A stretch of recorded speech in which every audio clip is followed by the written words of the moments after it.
If you want something out of life, if you want to change yourself, if you want to acquire something, if there's some goal that you want to reach, that is really not easy as some people will make us feel.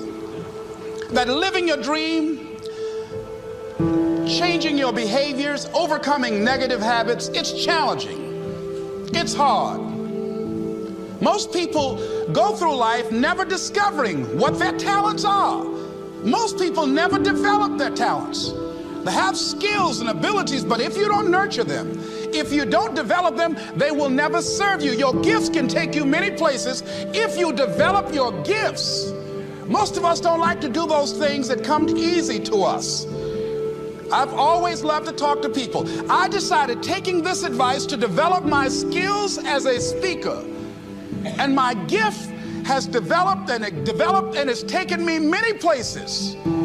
You have something that you brought to the universe, and that if you decide that my life deserves my developing this, what I do well, and becoming the best at it, and mastering myself, and seeing what I have within me, if you decide to drop your buckets where you are and develop your gifts, I grant you, you'll never ever be without.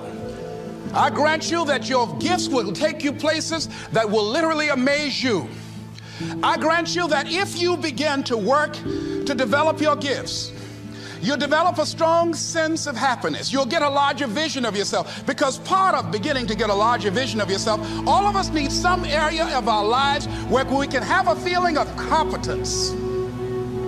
That people know when they think about this area, that's something you do.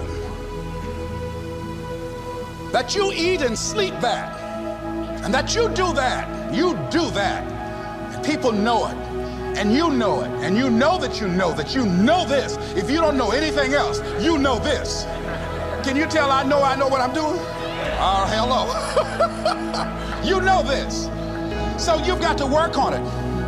When other folk are having a good time, you've got to have the strength of character to concentrate, to read, to digest information.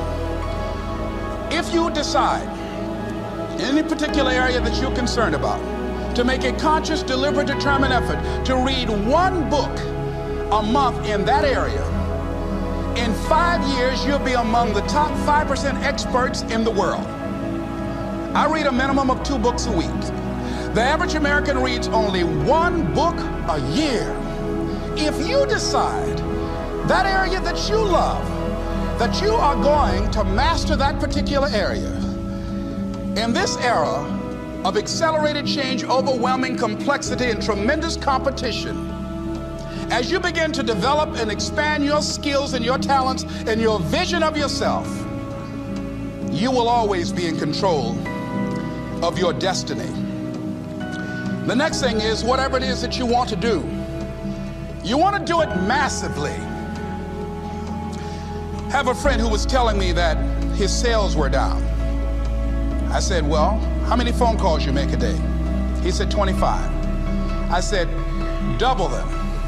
Make 50 or 75 or 100. He said, oh man, that's just too much. I said, what do you mean too much? You behind on your bills? You're talking about too much? You know one way to get back on your feet real quick is to miss 2 car payments? You talking about you're tired? There's no competition out here. Decide that you're going to push yourself. Most people won't do that. Most people give up on themselves easily. You know the human spirit is powerful. There's nothing as powerful. It's hard to kill the human spirit. They asked Benjamin Disraeli, a man who became the head of a country at a time when Jews were not allowed out after 10 o'clock. They said, how did you do it? How do you achieve it against such great odds? He said, nothing can resist the will of a people that will stake even their existence on the extent of their purpose for good. That when you have a made-up mind, when you decide that you want to do something, I was reading something the other day, he said, the power to hold on in spite of everything, the power to endure, this is the winner's quality. the hunger, the ability to face defeat again and again without giving up. This is a winner's quality. You have that quality within you. When you're hungry, you don't care about the facts. You don't care about the odds. Doug Williams played for the Washington Redskins, quarterback. John Elway of the Denver Broncos in the Super Bowl. Everybody was talking about Elway. After the Super Bowl, when Doug Williams made a historic passing game, they asked him, said, how were you able, in spite of all of the negative publicity saying that you couldn't win, how did you do it? He said, I ignored my critics. I just didn't pay any attention to them. I ignored myself because they kept on saying it so much. There were times I doubted whether or not I can do what I needed to do. There's a Doug Williams in everybody here. There's greatness in you. And you've got to learn how to tune out the critics outside and the critic inside. And since I'm going to do this, I'm going to harness my will. And I'm not going to let anything stop me. I deserve this. I'm going to do it until. And this friend, I told him, said, start increasing your calls. I said, I make 100 calls a day. I got a callus in my ear. My ear is kind of dark. You can't see it, but it's there.